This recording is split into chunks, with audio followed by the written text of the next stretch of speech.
ಗುರು ಬ್ರಹ್ಮ ಗುರು ವಿಷ್ಣು ಗುರುದೇವೋ ಮಹೇಶ್ವರ ಗುರು ಸಾಕ್ಷಾತ್ ಪರಬ್ರಹ್ಮ ತಸ್ಮೈ ಶ್ರೀ ಗುರುವೇ ನಮಃ. ಇವತ್ತು ತಾರೀಕು 17 2ನೇ ತಿಂಗಳು 2025 ಮಂಗಳವಾರ. ಆವಾಗಲೂ ಇವತ್ತು 12 ಗಂಟೆ ಆಯಿತು. ಏನಪ್ಪ ಅಂದರೆ ಇಲ್ಲಿ ವಿಶೇಷ ಅಂದರೆ ಬರೀ ನೋಡಿ ಮಕ ನೋಡಿ ಶಾಸ್ತ್ರ ಹೇಳ್ತಾರಂತೆ. ಇಲ್ಲಿ ನಾವು ಬಂದಿದ್ದೇ ಉದ್ದೇಶ ಬೇರೆ.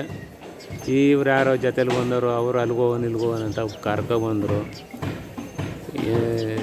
ನಾವು ಇಲ್ಲೆಲ್ಲ ಬರಬಾರ್ದು. ನಾವೇ ಕುಂಭಮೇಳ ಹೋಗಿ ಅಯ್ಯಪ್ಪನಿಗೆ ಹೋಗಿ ದರ್ಶನ ಮಾಡ್ಕೊಬಂದು ಎಲ್ಲ ಇಟ್ಕೊಂಡು ಇಂಥ ಕಡೆ ಎಲ್ಲ ಬಂದರೆ ನಮ್ಗೆ ಅವಮಾನ. ಇದೇ ದೇಶ ನೋಡ್ಬೇಕು ಅಷ್ಟೇ. ಇಲ್ಲಿ ಮಹಲ್ ರೋಜಾ ಅಂತ ಊರ ಹೆಸರು. ಇಲ್ಲೆಲ್ಲ ನೋಡಿ, ನಾವು ಯಾದಗಿರಿಗೆ ಬೆಳಿಗ್ಗೆ ಬಂದ್ವಿ. ಅಲ್ಲಿಂದ ಬಂದು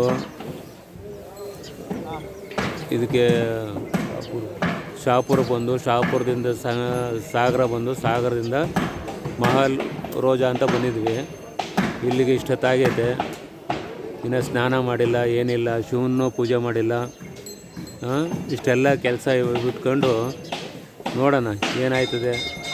20ನೇ ತಾರೀಕು ಏನೋ ವ್ಯವಸ್ಥೆ ಮಾಡಿಕೊಡ್ಬೇಕು.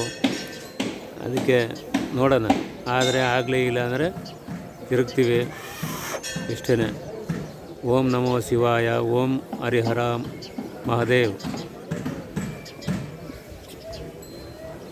ನಮ್ಮ ದೇವಸ್ಥಾನ ಶ್ರೀ ಶಾಂತಿಮೂರ್ತಿ ಶನೇಶ್ವರ ದೇವಸ್ಥಾನ ಕಡೆಯಿಂದನೂ, ಶ್ರೀ ಭಕ್ತ ಕನಕದಾಸ ಮಹಾಸಂಸ್ಥಾನ ಮಾಡೋದ್ರಿಂದನೂ ಎಲ್ಲರಿಗೂ ಒಳ್ಳೆಯದಾಗಲಿ ಅಂತ ಕೈ ಮುಗಿದು ಹಾರೈಸಿ, ನಮ್ಮ ಭಕ್ತರು ಯಾರೇ ಇರಲಿ ಅವ್ರಿಗೆಲ್ಲ ತುಂಬ ಒಳ್ಳೆಯದಾಗಲಿ ಅಂತ ಹಾರೈಸ್ತೀನಿ. ನಮಸ್ಕಾರ, ಶುಭೋದಯ. 12 ಗಂಟೆ ಆದಮೇಲೆ ಶುಭೋದಯಲ್ಲಿ ನಮಸ್ಕಾರ ಅಷ್ಟೇ. ನಿಮ್ಮೆಲ್ಲರಿಗೂ ಇದಾಗಲಿ. ನಮಸ್ತೆ ನಮಸ್ತೆ ನಮಸ್ತೆ.